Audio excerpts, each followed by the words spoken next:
我们去垦田的时候，你在干什么？遛鸟。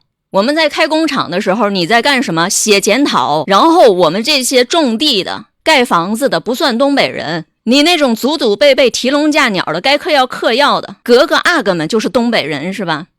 你们不是大明王朝的时候被收拢在这个地方的流亡的部落吗？自己家的族谱捋得清楚吗？当然你也确实捋不清楚。日满一体，朝满一体啊，东胡肃慎后裔啊，蒙古人的好暗打，汉人李成梁的好儿子，还有天照大神的子嗣，这都是他们认过的亲祖宗。闯关东的不是东北人，你是东北人，你哪位啊？什么玩意儿？所谓闯关东的人不算东北人，就是哪里好就去哪里。闯关东的不算东北人，你觉得谁算东北人？来，这位这个位啊，我不知道应该怎么称呼你，我倒也无所谓了，就这样吧。你觉得什么样的算东北人？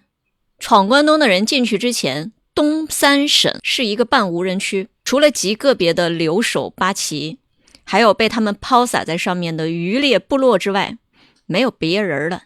你告诉我什么样的人算东北人？你吭一声。没有山河四省的人闯关东，中国就没有东北。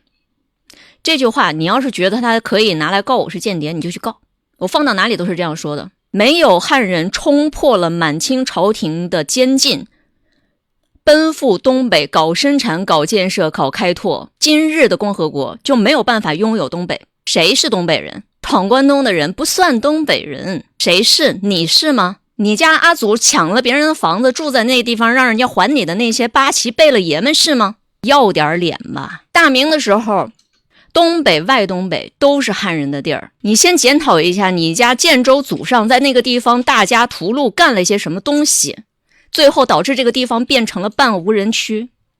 然后三河四省的汉人又一次迁徙到了东三省的土地上面，今天的中国才会拥有这一片土地。没有人的地，那叫做无主之地，人人得而占之。我们今天能够有这片土地，就是靠东三省上面的闯关东的人以及他们的后代。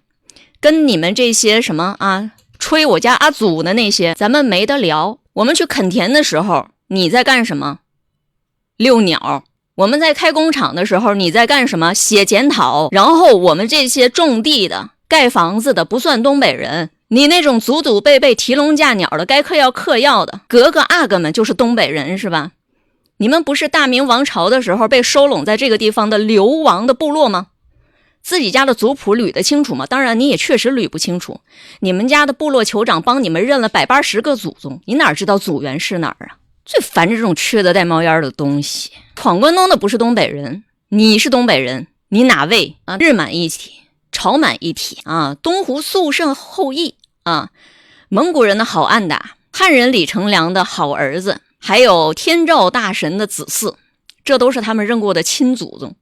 所以我不知道他们祖宗是谁啊，认不清楚，但愿他自己弄得清楚啊。对，他们还认过完颜氏啊，还认过完颜氏的女真。之所以之前有漫长的时间里面教科书都说他们叫做建州女真，就是因为他们认了女真当祖宗，这也是一个阶段性认祖的行为。没有人有证据证明他们真的是女真的后裔，他们就是自己给自己挂了一个祖宗的名啊，说他是完颜氏女真的后裔。为啥？因为当年完颜氏曾经在打仗的时候啊，大杀四方，在那个时候曾经有一个口号叫做女真不满万，满万无人敌。然后建州部为了继承这一个听起来很拉风的口号，于是呢就给自己安排了这么一个祖上啊，说他自己是女真的后裔。实际上他跟女真有什么关系，没有人知道。然后等到啊我们那个新中国成立之后啊，近几十年，大约是从上世纪的80年代开始，他们又给自己安了一个新的祖宗，说他们是西伯利亚的通古斯人的后代。但是他们身上的通古斯基因的占比并没有比北方汉人更高，微量啊，就是这么一丢丢啊，在身上能不能找着呢？能找着。全中国大地上大概有接近一半的人身上能够找到芝麻粒儿大小的通古斯基因。他说他们是通古斯的后裔，这些都是他自己去认的亲爹啊，跟我没有关系。我是想不明白一个人怎么可以认这么多的爹。但是他们就认了，一边认一边说别人血缘不纯，串儿混的被征服什么哦，那你们闯关东是为啥？你今天又为啥不在东北了呢？这个问题是个好问题啊，建议你现在此时此刻低头看一下你腰部以下分没分叉，简单吧？这个回答很简单啊，人有腿，想去哪去哪。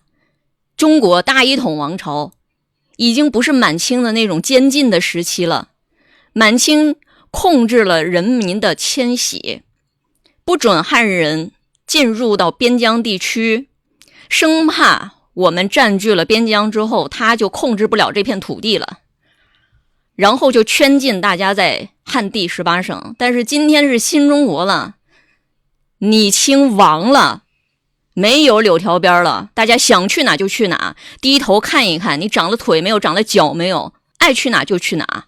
怎么着还要你给我发一个许可证？你又是哪个地方的活辈了？有证没啊？就你们这些龟孙特别不要脸，知道吧？达子又来了。对啊，我这边经常有达子啊，而且他们特别喜欢说他自己是汉人啊。我这边的那些崇尚大清的，瞧不起汉人传统的，一般都自称自己是汉人，然后要帮我检讨负罪啊。你们要录屏吧？继续录啊，可以。汉人没有罪，没有原罪，没有对任何人欠账。汉人不欠任何人的，没有任何的负担。我们是这个世界上最伟大、最光荣的民族。就这样，录，赶紧的。我就觉得这些人吧，他要是真的是自己私人这样想的话，我就觉得他很可怜，知道吧？但是大概率应该不是啊。确实能够说话这么的颠三倒四，没有逻辑，没有人性，没有底线的也分不清楚他到底是人还是个物件的这些呢，大概率还是收了账的，收了款的，大概率是这样啊。因为正经人谁干这事儿啊？他们有组织的，他们当然有组织，他们还搞了海外建国呢。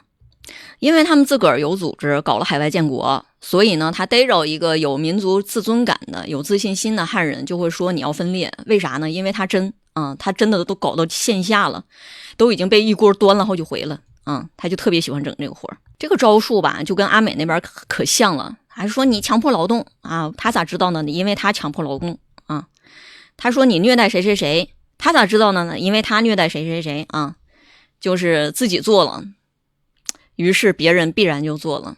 这些人都是一样的，这个思路非常的西方把自己干的事儿复述了一遍，这不是常见的事情吗？好，欢迎大家来到直播间这些人口里面的那个什么团结是很有趣的他们的团结很有趣，他们的团结当中不包括中国90%的人，很好玩的。这些人说要团结，但是呢他反对90%的人，也就是说他的团结的是10%当中跟这90%人不亲的那一部分，厉害了这是非常幽默的一种现象。要知道我们当年在抗日民族统一战线的时候团结的是谁呢？团结的是分清敌我之后的中间的摇摆阶层小资地主，还有爱国资本家、企业家，那些手工业者、小商贩、教师，这些约等于中产的这些人他们呢是革命意志不够坚决的人，所以在那个时候抗日民族统一战线所团结的对象，就是在民族主义的旗帜下面去突破阶级的障碍，去联合这些有可能摇摆革命意志也并不坚定的中间派。这个就是抗日民族统一战线，也就是他们天天所呼喊着的团结和团结。但是当时的这个团结是调动了我们的广大的工农阶级，然后呢去团结了一部分有点动摇的市民阶级以及中产阶级。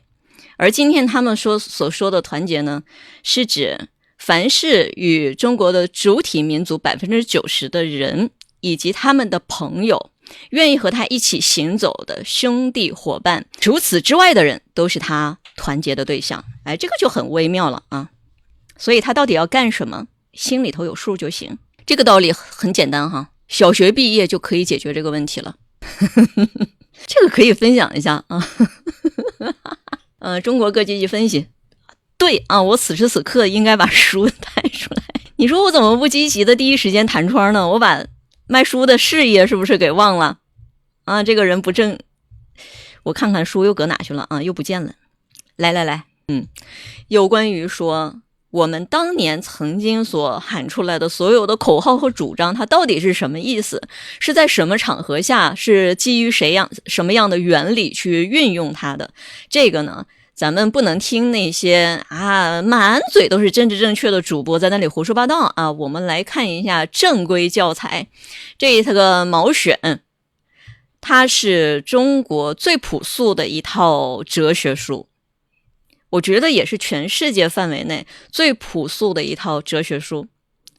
绝大多数的哲学论著，它都比较倾向于与普通的人产生区隔，就是尽量让你别听懂，显得它比较高级。虽然道理也是那个道理，说的也没错，但是总跟别人隔着一层啊，仿佛不显得他是一个博士毕业就很难受似的。但是毛选不同，它不光是一个哲学，同时呢兼顾了方法论。然后呢，他还把这些所有的事情都落实到具体的事件当中，具体的操作方法当中，而且这些操作方法都是经过实践检验的，最终取得了胜利的操作方法。那么我们去看它的时候，就要联系自己的生活，而且这个很好联系，因为当年教员去写这些文章的时候，就是为了让所有的人都能够看得懂。只要你认字，你就能够读得懂，它没有任何知识的屏障，就用我们生活当中最朴素的言论去解析最根本的真理。那么我们如何去理解这套书？是不是就跟着他的口号一条一条念就完了呢？那是绝对不行的。要知道在毛选当中有一篇非常重要的文章，就是专门的强调了大家不要刻舟求剑，拒绝本本主义。所以我们去看他的时候，不是去看他宣传了什么口号，而是他为什么在那个时期，在那种场景之下选择了这种处理方法。这个是方法论的根本，学会了方法，你才知道这本书并不只是让我们在回看过去，它还可以指导现在，也同样可以展望未来。